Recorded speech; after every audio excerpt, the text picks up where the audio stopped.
नमस्कार मित्रमैत्रिणींनो, तुमचं स्वागत आहे आपल्या नवीन एका व्हिडिओमध्ये। जर संसार सुखाचा करायचा असेल तर बायकांनी या 4 चुका कधीही करू नयेत। मग असेच नवनवे व्हिडिओ जर तुम्हाला पाहायला आवडत असतील तर चॅनलला सबस्क्राइब जरूर करा। मग चला तर सुरू करू आजच्या व्हिडिओला। पहिली, स्त्रियांनी वाईट चारित्र्य असलेल्या लोकांशी संपर्क किंवा मैत्री ठेवू नये, कारण या लोकांच्या वाईट स्वभावामुळे तुमच्यावरही त्याचा परिणाम होऊ शकतो। याशिवाय महिलांनी जे लोक नवऱ्याच्या विरोधात आहेत त्यांच्या संपर्कात येऊ नये। जे पतीविषयी वाईट चिंततात किंवा पतीची निंदा करत असतात त्यांच्यापासून अंतर ठेवणे कधीही शहाणपणाचे आहे। दुसरा मुद्दा म्हणजे बायकांनी कधीही दुसऱ्यांच्या घरात जास्त वेळ जाऊन बसू नये, कारण महिलांनी जर दुसऱ्यांच्या घरात जास्त वेळ बसलात तर आपली किंमत आपोआपच कमी होते आणि आपण नकळत आपल्या नवऱ्याविषयी आपल्या घरातील गोष्टी त्यांना सांगत बसतो। जर तुम्हाला संसार सुखाचा हवा असेल तर ही गोष्ट आजच करणं सोडून द्या, कारण आपलं घर ते आपलं घर असतं आणि आपली माणसं ती आपली।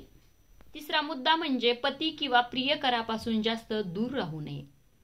पत्नीने पतीपासून दूर राहू नये आणि प्रियसीने प्रियकरापासून जास्त काळ दूर राहू नये, कारण जोडीदारापासूनचे अंतर स्त्रियांना मानसिकदृष्ट्या कमकुवत बनवते।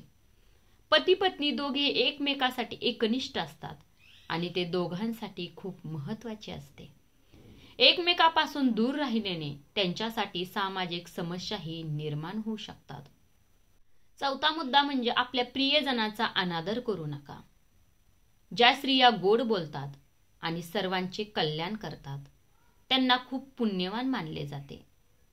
अशा स्त्रियाकडे पुरुष फार लवकर आकर्षित होतात।